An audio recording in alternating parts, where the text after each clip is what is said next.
Hello, my frisky ponies. Happy New Year. It's your girl FJ here to spit some wisdom. Or maybe not wisdom, maybe just something that will lead you astray. Either one.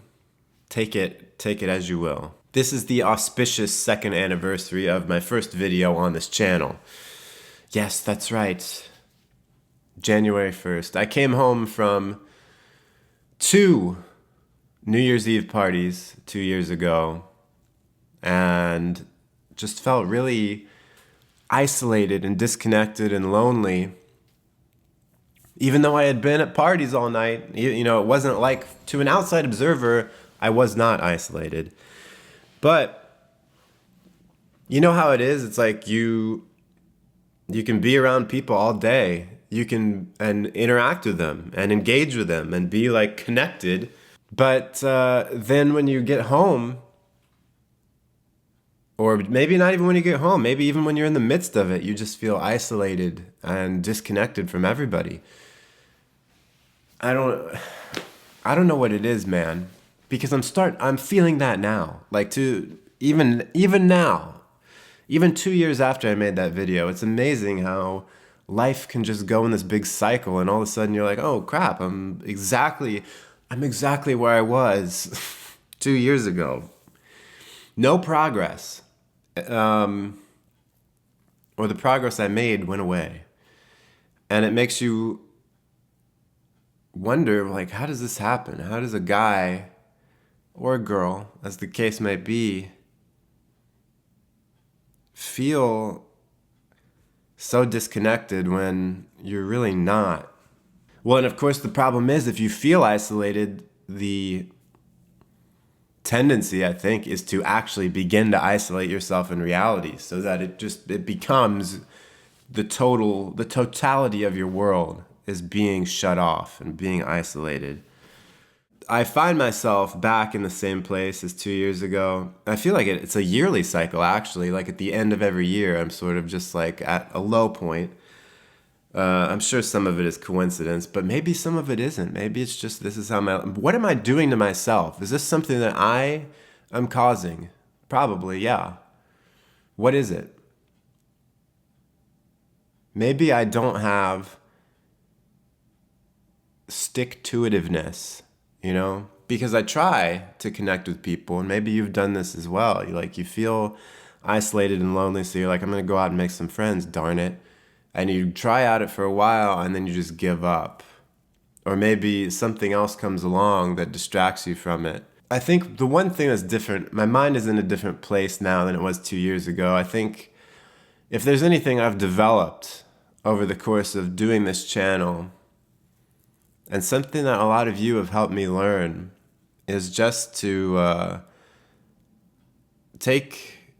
try to take as much control as you can of it, and to take responsibility for it. And if you feel isolated and disconnected,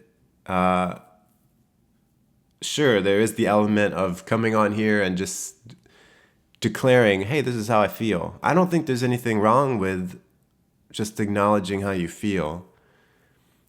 Acknowledging, hey, I feel lonely, I feel isolated.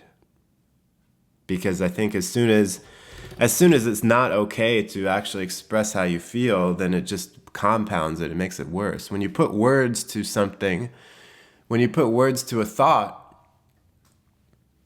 especially a negative thought, it kind of takes the power away from it. So I think it's good to talk about that. But in the past, I used to kind of just stop there, because it does help a little bit. So I'd say, I'm lonely, I'm isolated.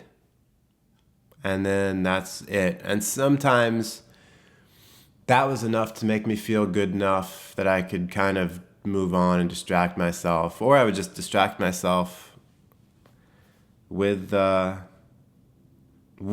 things that were good, like working on YouTube or writing or something, but it was ultimately a distraction from a problem that wasn't going away. You know what I mean? Maybe you've done this as well, that you have some problem in your life. Maybe it's loneliness, or maybe it's something else. and you're able to just find something else to distract you, and that other thing is good. It's not like a bad distraction. And maybe you even build your life up in a way and accomplish something with this distraction. But ultimately, what has happened is you've just covered up a problem temporarily that'll resurface at some point. This is why it's a cycle, I guess, in my life, of going through periods of all of a sudden feeling so disconnected from everybody, because I will acknowledge the problem and then move on to something else to make me not care so much, but the problem's still there. And then once the distraction kind of goes away, and then I'm faced with the same thing over and over again.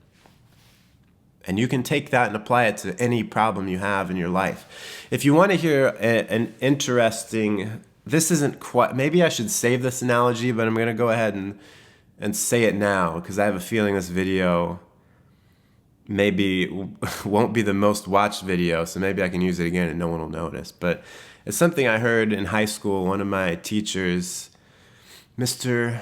I won't say his name. He brought up this idea of the drowning baby analogy, where if you're standing by a river and all of a sudden you see this baby floating by and it's drowning, and you run in to save it and you pull it out and you save the baby, and then all of a sudden you find there's another baby coming down the river, and you go in and you save that baby, you're just gonna stand there and keep saving drowning babies indefinitely if you don't eventually start to go up the river and find out, where are all these babies coming from? What's this problem? Let's fix the problem. Let's see what's happening. What problem, what would be causing a problem like that? I don't know, but what is that problem in your life? For me, it's isolation. It's loneliness, really. A lot of times I don't feel like it's a problem in my life because I've distracted myself, or I've temporarily fixed the problem with something else without ever going back and really working on it and addressing it and building up some kind of foundation. Because it's not a problem, something like loneliness, or if you have, I don't know, what would be another, low confidence in yourself, or a problem like you have trouble finishing what you start, or a problem like you have trouble getting started, things like this. It's not always just a problem. You can't just find the solution. It's like, oh, if I do this, then it's fixed. No, using my example of isolation, it's not so simple as me saying, oh, X is the answer. It's more like doing a lot of work to build up a network of friends that I'm connected with, you know? I feel like that's probably the answer. And so it's not so simple is what I mean. It's not just like found it done. It takes effort. And I feel like any recurring problem in your life that you find yourself in a cycle where it's like, oh, I dealt with this very same thing a year ago or 2 years ago, it's going to be a bit more complex to solve, and it's going to take some effort, but you probably have an idea of what the solution might entail. You know what I'm saying?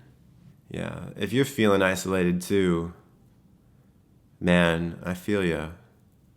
You can be surrounded by people, and people that you talk to, and people that you can laugh around with and even share some deeper things with, but somehow, some way, you still feel isolated. I don't know what it is. Maybe some of us just expect for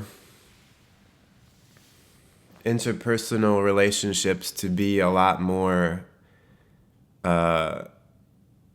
deep and meaningful than they tend to be, or maybe we underestimate how closed off we are, or maybe we underestimate how much work it would take to have those kind of deep connections that we want. Maybe we're bad at finding the right people. I don't think that's the right thing, because I feel like, I don't know, I feel like you could really connect with anyone if you tried. But I think a lot of it also just has to do with us not really knowing how much we are screwing it up. You know, I talked about that before in my other video about loneliness. I was like, are you being the friend that you think you're looking for? Probably not. Maybe, or not as much as you think you are. I know I'm not, you know. That's been a great thing to realize. It's like, oh, I am part of this equation. Like, duh, isn't that obvious? Isolation. There's a lot more to talk about with isolation, but this is just, I just wanted to address it because it's how my channel started, and then I realized, oh, it keeps coming back. What's the deal? It's a cycle. It's something that I've got to work on, or it's gonna happen this time in 2020 and 2021 and so on and so forth. It's gonna be Groundhog Year if I don't, address it. So same with you. If you have a recurring problem, you gotta address it. Thanks for the lecture, Frank. You're welcome. I appreciate you thanking me for the lecture. I think I need to this hairstyle is a little awkward right now. I think I need to do something with it. I'm thinking about, cutting it, getting the beetle cut. What do you think? Have a great rest of your day, and until next time, stay cool and attractive.